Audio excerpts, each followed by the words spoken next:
Continuamos con nuestro estudio de Apocalipsis y hoy tenemos la tercera parte del capítulo 17. Las cosas que sucederán después de estas, la gran ramera y su condenación. Hoy vemos la bestia anticristo de nuevo. Apocalipsis 17:8.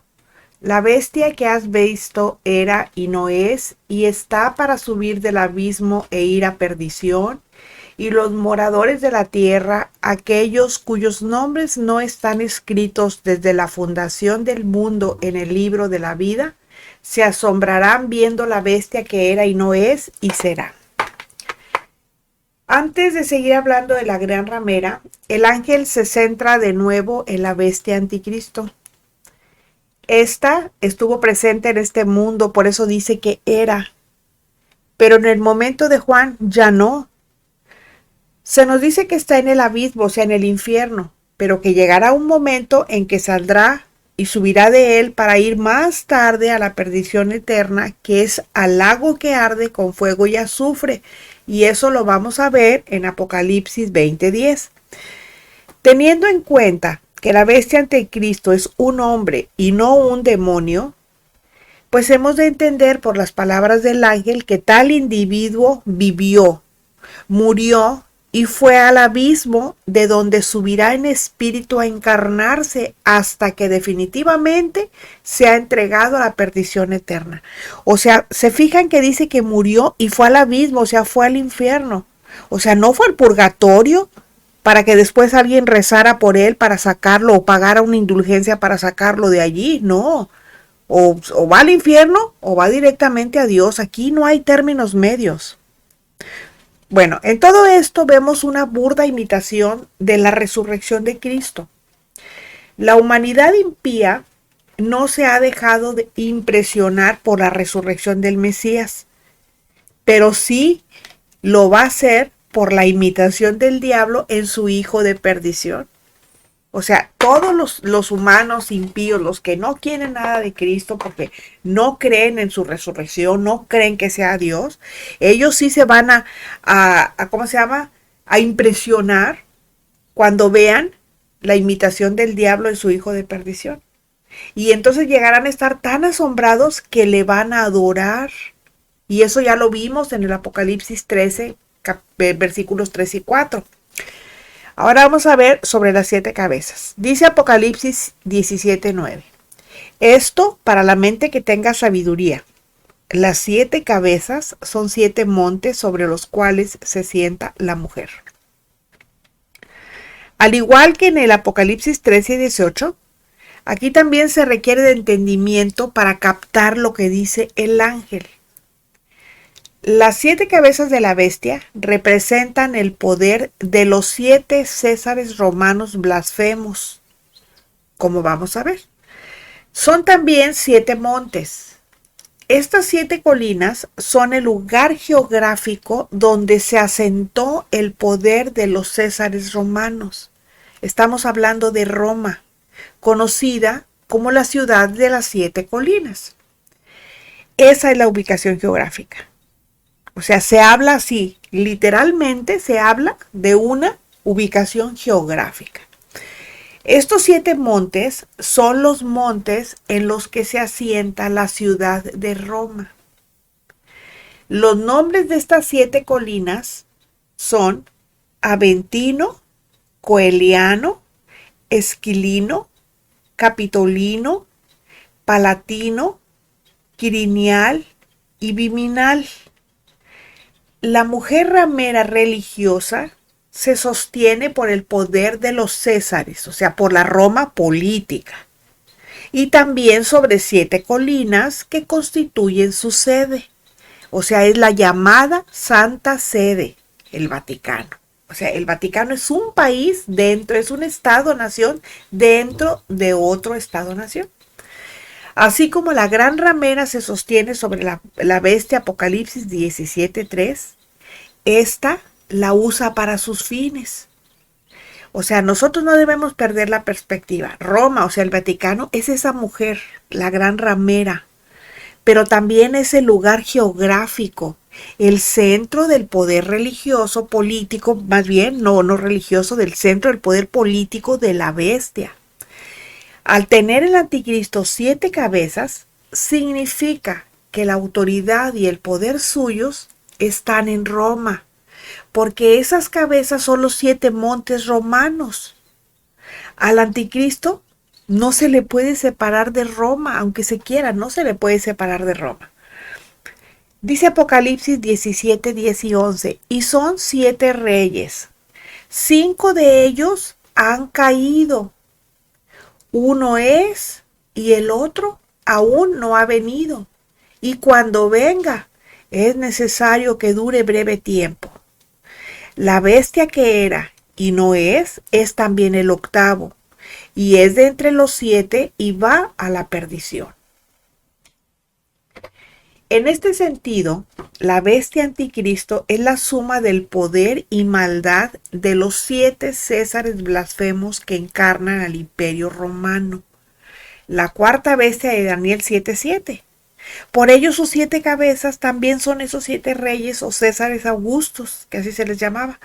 Mientras las cabezas de tierra, o sea, los montes, son contemporáneas y continuas, o sea, que siempre están ahí, pues, las cabezas de los pueblos, que son los reyes, pues son temporales. Esas se van sucediendo una tras otra. Están por un tiempo y se van a suceder, o sea, no van a permanecer.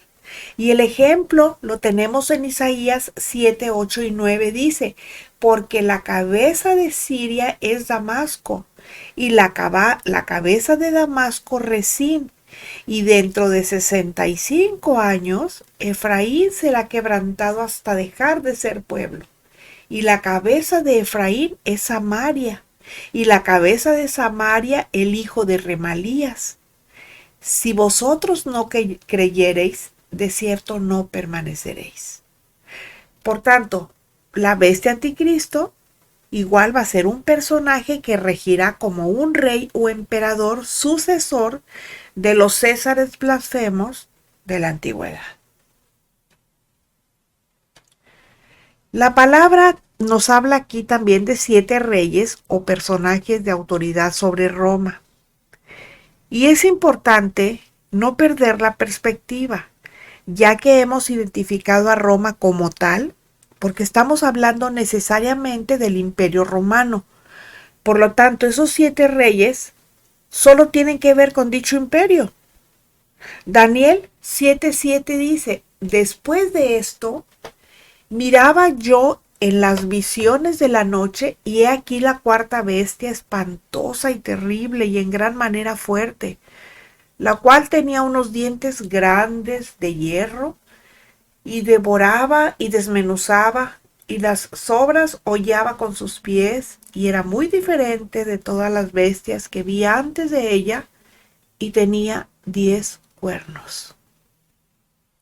Nos dice Apocalipsis 13:1, me paré sobre la arena del mar, y vi subir del mar una bestia que tenía 7 cabezas y 10 cuernos, y en sus cuernos 10 diademas, y sobre sus cabezas un nombre blasfemo. Que sobre cada una de sus cabezas había escrito un nombre blasfemo, nos dice el texto. Y estos 7 reyes o césares, por tanto, requieren que se les adore como si fueran Dios. La palabra han caído de Apocalipsis 17:10 se traduce por caer en tierra o bajo las ruedas. Se refiere a sucumbir, a caer muerto, a arruinarse. Eso significa. Y el séptimo, habla de un séptimo rey, ahí dice, el séptimo es el que todavía ha de venir. Ahora, la palabra no nos dice cuánto tardará en el tiempo, ¿verdad? O qué distancia en el tiempo existe entre el sexto y el séptimo, que por cierto será quien encarne al anticristo. Pero sí nos dice que cuando aparezca lo hará por poco tiempo, porque dice el texto, y cuando venga es necesario que dure breve tiempo. ¿Pero por qué va a ser así? ¿Por qué ese príncipe que ha de venir va a morir asesinado por degüello? Y eso ya lo vimos en el Apocalipsis 13:3. Apocalipsis 17:11 nos dice que la bestia que era y no es también el octavo, y es de entre los 7 y va a la perdición. Bueno, pues primeramente vamos a leer de nuevo el versículo 8 de este mismo capítulo 17, que dice: la bestia que has visto era y no es, y está para subir del abismo e ir a perdición, y los moradores de la tierra, aquellos cuyos nombres no están escritos desde la fundación del mundo en el libro de la vida, se asombrarán viendo la bestia que era y no es y será. Parece trabalengua, ¿verdad? Pero lo que nos está diciendo es que la bestia anticristo, que un día estuvo en este mundo, que fue un emperador romano y que en tiempos de Juan no estaba, porque ya había muerto y estaba en el abismo, y lo acabamos de leer al principio. Bueno, es que es el que hace el número 8, o sea, es el número que aquí blasfemamente representa la resurrección de Cristo. No obstante, es uno de los 7 y su destino es la perdición eterna.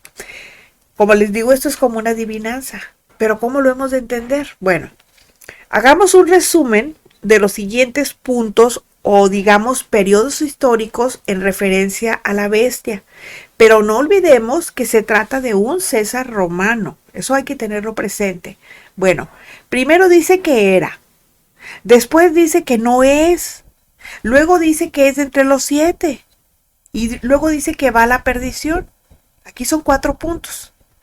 Entonces, los puntos 1, 2 y 4 de este versículo 11 son idénticos a los puntos 1, 2 y 4 del versículo 8 de este mismo capítulo 17, que dice, en el 1 dice que era, el 2 dice no es, y el 4 dice que va a la perdición. De ahí que el punto 3 de este versículo 11 tiene que estar de acuerdo con el punto 3 del verso 8, y así es, porque dice, y este último dice, está para subir del abismo, o sea que está en el abismo porque murió y se fue al abismo, pero va a subir del abismo, de manera que la bestia que es de entre los 7 emperadores, pues tiene que subir de allí, del abismo, porque dice el texto, es también el octavo, y es entre los 7 y va a la perdición. Eso es otra cosa que nos dice, que ese que es de entre los 7 es también el octavo. Así pues el octavo pues está para subir del abismo. La bestia ha de subir del abismo. Como se nos dice que hay un octavo todavía que es de los 7 y como que viene del abismo, tiene que ser por necesidad uno de los 7. Y así es. Uno de los 7 vuelve del abismo para incorporarse en el cuerpo de ese que es de entre los 7 para ser el octavo. Y ahí vemos la sátira de la resurrección de Cristo, o sea, vemos la burla. El diablo resucitando, entre comillas, al anticristo.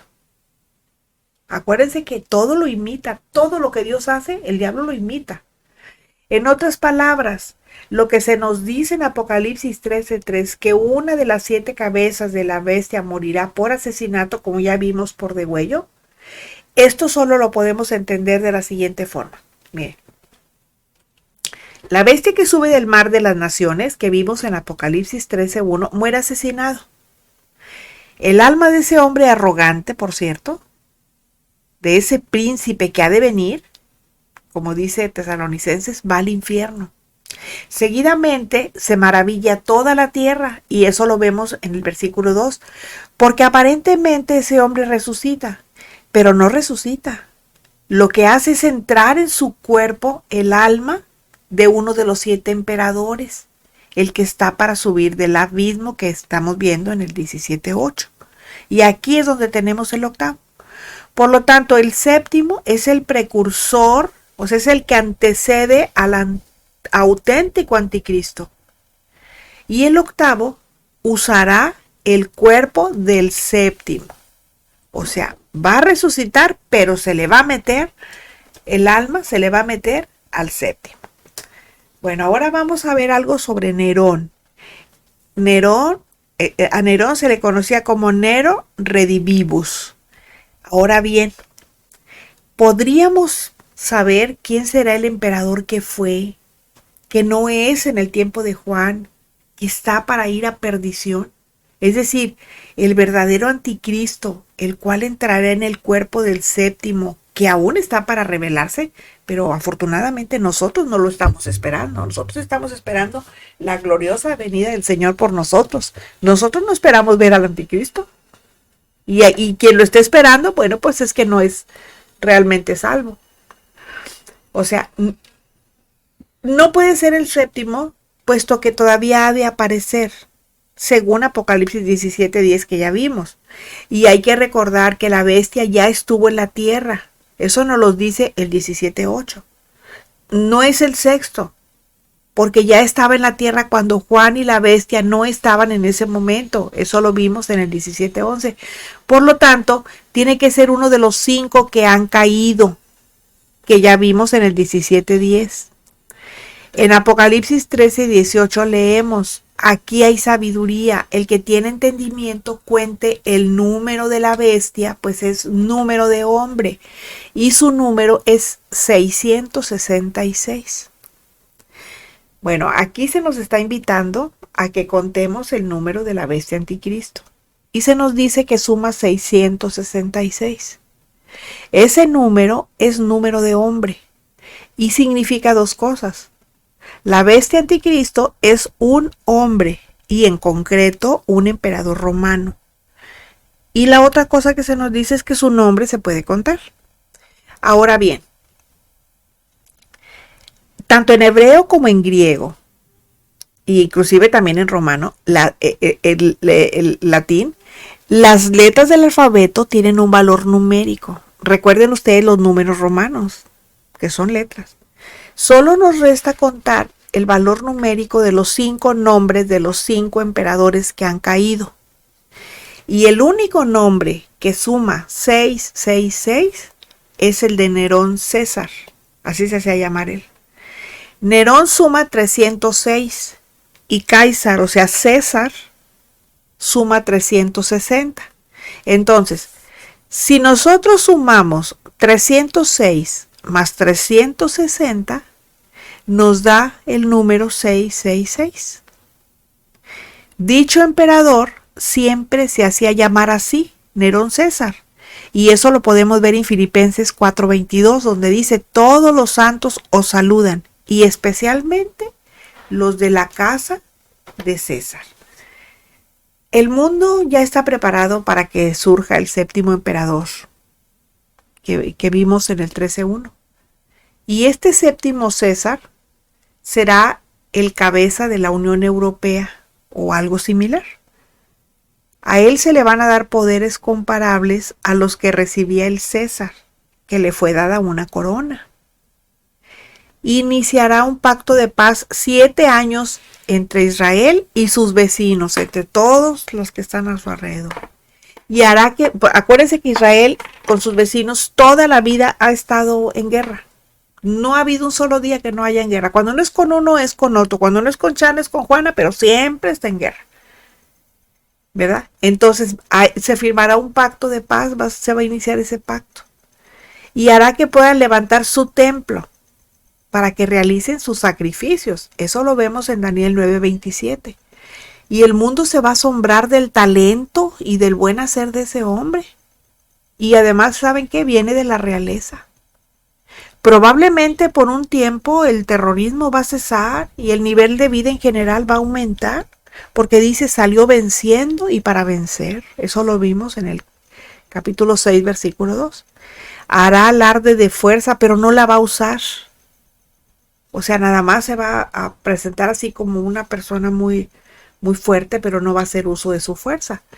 Así será por espacio de aproximadamente 3 años y medio, o sea, la mitad de lo que divide la tribulación de la gran tribulación. Y el diablo le va a usar para engañar a la humanidad y para prepararla para el surgimiento del verdadero anticristo. Alguien que es muy cercano a él va a lograr matarle, lo va a degollar. Habrá muerto él, pero pronto, seguramente en 3 días, para otra vez plagiar a nuestro Señor, su cuerpo volverá a la vida, porque pues de hecho sí lo dice la palabra también. Pero no va a ser su espíritu, sino el de uno de los 5 Césares, probablemente Nerón. Nero redivivus, como se llama aquí, o sea, Nerón revivido. Cuando eso ocurra, no va a ser la persona de Nerón, estoy hablando del espíritu de Nerón, de lo que lo movía a ser como él era. Cuando eso ocurra, el hombre que se levantará será la verdadera bestia anticristo, que usando el cuerpo de su predecesor, o sea, del que murió, y ayudado por la otra bestia, o sea, por el falso profeta, va a obligar a las gentes a subyugarse a su persona, a que le obedezcan en todo. Eso ya lo vimos en el capítulo 13. Y esto lo hará durante 3 años y medio.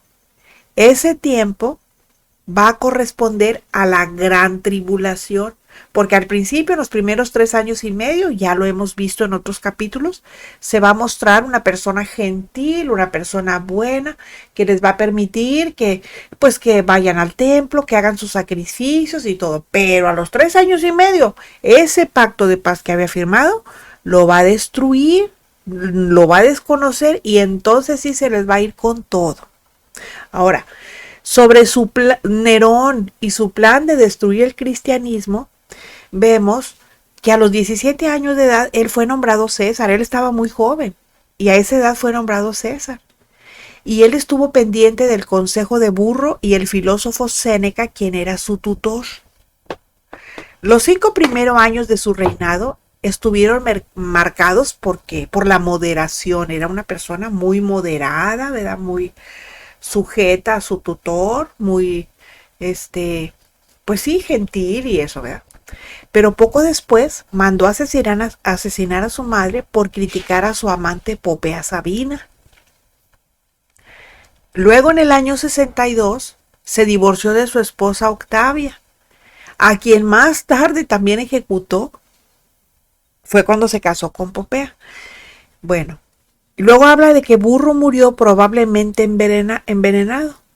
En julio del 64, Roma ardió y culpó a los cristianos y fue el primer emperador que lo siguió. Su plan de edificación de la ciudad, que incluía la construcción de un gran palacio sobre una de las 7 colinas de Roma, al igual que los espectáculos y el grano, o sea, al igual pan y circo, pues, que distribuyó entre su pueblo, fueron financiados con los saqueos de Italia y las provincias.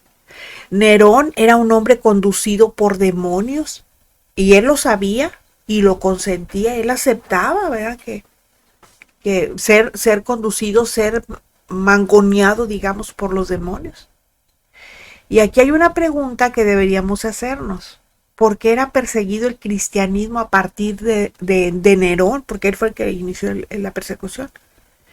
Pero resulta que 2 siglos más tarde dejó de serlo. ¿Qué ocurrió allí? ¿Por qué ya no eran perseguidos? Bueno, los primeros cristianos fueron perseguidos porque su fe era auténtica y Satanás, pues obviamente se les oponía. Cuando el cristianismo se hizo oficial, digamos, dejó de ser un problema para el diablo. Oficial, va entre comillas, ¿eh? ¿Cómo ocurrió eso? Pues mientras Cristo edificaba su iglesia para llevarse a los suyos al cielo, Satanás preparaba una iglesia, una mega iglesia falsa para llevarse a sus seguidores al infierno. ¿Se fijan cómo Satanás imita a Dios? Aparentemente está haciendo cosas buenas, pero no es así. Aquí vemos que esa santa iglesia católica, apostólica y romana es el camino derechito al infierno. Y así lo dice aquí, no lo digo yo, lo dice la palabra. Hacia el año 60 después de Cristo, el emperador Nerón estaba asustado porque veía que muchísimos de sus súbditos dejaban de adorarle como era costumbre en el imperio. Ahí vemos, lo acabamos de leer ahorita en Filipenses, que dice, la casa del César te saluda. ¿Sí? Si esa costumbre prevalecía, pronto los césares iban a quedarse sin súbditos. ¿Y entonces qué hizo? Pues empezó a perseguir a los cristianos. Pero resulta que cuanto más los perseguía, ellos más crecían en número, pero más que en número, en fe. Y eso es lo importante, que nosotros crezcamos en fe. No importa que, ¿para qué queremos una mega iglesia si está llena de muertos? No, que sea una poquita, pero que sean personas llenas de fe, porque eso es lo importante, que seamos personas de fe. Y los cristianos de aquella época, sabiéndose perseguidos por su creencia, y se encontraban con otro creyente, pero dudaban que lo fuera, porque pues había temor, como quiera que sea, me explico, o sea, decían, no, pues este se dice creyente, pero pues a lo mejor no lo es. ¿Saben lo que hacían? Fíjense, por eso es bien importante que nosotros memoricemos la palabra. ¿Saben lo que hacían? Ellos citaban una porción de las escrituras de memoria, se las sabían de memoria. Y si la otra persona también era cristiana, pues entonces iba a completar el pasaje. Y esa era la manera que ellos tenían de saludarse, ¿verdad? Bueno, cuando esto hacían, ellos conseguían que muchos espías de Nerón, o sea, muchos enviados de él a espiar a los cristianos, pues tenían que estudiar las escrituras para poder darse cuenta quién era cristiano.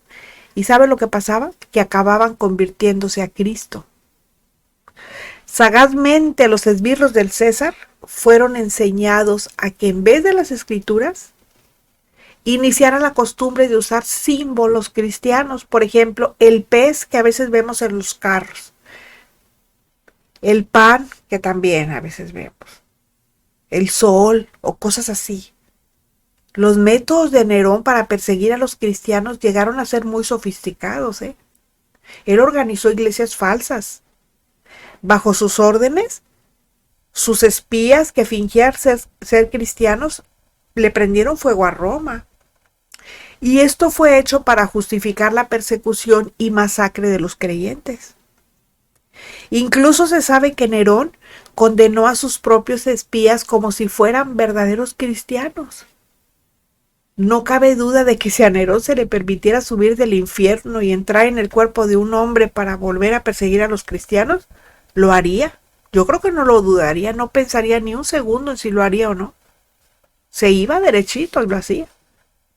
Y parece que según seguimos la línea que nos marca la escritura, pues eso va a poder llegar a ser una realidad, que va a ser él, el espíritu de Nerón, el que suba y sea el anticristo, pues. Ahora vamos a ver sobre los 10 cuernos y la destrucción de la Roma religiosa. Vemos Apocalipsis 17:12 que nos dice, y los 10 cuernos que has visto son 10 reyes que aún no han recibido reino, pero por una hora recibirán autoridad como reyes juntamente con la bestia. ¿Dónde podemos reconocer esos 10 cuernos también? Bueno, pues eso lo podemos reconocer sin duda en la cuarta bestia de Daniel 7:7. Allí nos habla de eso. Y a Daniel se le muestran 4 bestias que, como ya vimos en su momento, cada una corresponde a un imperio que ya ha estado sobre la tierra. El caldeo, acuérdense que es el babilónico de Nabucodonosor, porque primero fueron los caldeos, después fue Mesopotamia, después fue Babilonia y ahora es Irak. Bueno, el caldeo, que es el babilónico de Nabucodonosor. El medo-persa de Ciro, que ahora es Irán. El griego de Alejandro Magno. Y por último, el romano, que por supuesto todavía persevera a través, ya sabemos de quién, del ensotanado, ¿verdad? Bueno, esos 10 cuernos, que son 10 mandatarios, están también representados en los 10 dedos de la estatua del sueño de Nabucodonosor, la que a su vez representaba los 4 imperios que ya mencioné, que es el babilónico, el medo-persa, el griego y el romano, ¿verdad? Que se mencionan en Daniel 2 y que resumen el poderío humano en la tierra. Esos 10 dedos surgen del contexto del cuarto imperio, o sea, del imperio romano, que se representa por las piernas de hierro. Dice Daniel 2:33 y 40. Dice, sus piernas de hierro, eso dice el 33 y el 40. Y el cuarto reino será fuerte como hierro, y como el hierro desmenuza y rompe todas las cosas, desmenuzará y quebrantará todo. Toda efigie humana, pues ya sabemos que se sostiene por los pies. Así pues, esos 10 mandatarios sostienen y representan todo el peso de la política y fuerza humanas que ha existido en este mundo desde el imperio babilónico. Pero como todo lo humano es frágil y contradictorio, esos 10 mandatarios no podrán resistir el peso por mucho tiempo. Y además, particularmente, los pies no son solo de barro, así como era el Imperio Romano en su origen, sino de metal y de barro, porque el actual, llámesele Unión Europea, está formado por naciones supuestamente soberanas e independientes. Por ello Daniel 2, 41, 43 lo detalla así. Dice, y lo que viste de los pies y los dedos, en parte de barro cocido de alfarero y en parte de hierro, será un reino dividido, mas habrá en él algo de la fuerza del hierro, así como viste hierro mezclado con barro cocido. Y por ser los dedos de los pies en parte de hierro y en parte de barro cocido, el reino será en parte fuerte y en parte frágil. Así como viste el hierro mezclado con barro, se mezclarán por medio de alianzas humanas, pero no se unirán el uno con el otro, como el hierro no se mezcla con el barro. No se puede. ¿Cómo vamos a mezclar hierro con tierra, con barro? Imposible. Podemos ver cómo actúan en el marco de la política internacional y actualmente, pues muy concretamente en Europa. En la Unión Europea, que es el Imperio Romano revivido, en términos de economía, por ejemplo, hay naciones que son de hierro, que son muy fuertes, pero otras que son de barro, son muy frágiles las economías. Y las que son de hierro, pues obviamente no se quieren volver al barro. Y las que son de barro, pues pretenden a toda costa ser de hierro. Son, digamos, aspiracionistas, ¿verdad? Ellos quieren ser de hierro, quieren ser economías fuertes. No hay una verdadera cohesión, para acabar pronto. Por ello, tiene que surgir ese cuerno pequeño, que se va a convertir en el mayor tirano de la historia de la humanidad, que va a pretender unir a este mundo, pero bajo su yugo exclusivo. Ternurita. Pero antes, veamos un poco más sobre esos 10 mandatarios que representan a 10 naciones, y siempre dentro del contexto de la Roma política, ¿eh? No nos tenemos que salir de ahí, porque se trata de eso. Se entiende que el acuerdo entre las 10 naciones origina el avivamiento, digamos, del Imperio Romano, o sea, el reavivamiento, el resurgimiento, pues, del Imperio Romano. Y son como un caldo de cultivo de la dictadura de la bestia anticristo que viene a este mundo. Bueno, ¿cuándo se originó? Bueno, se originó justamente por el Tratado de Roma el 25 de marzo de 1957. Con ese tratado se estableció la Comunidad Económica Europea, que también se le conoce como mercado común. Y ese mercado favorecía la unión económica de los países europeos occidentales firmantes, o sea, los machuchones, los poderosos económicamente.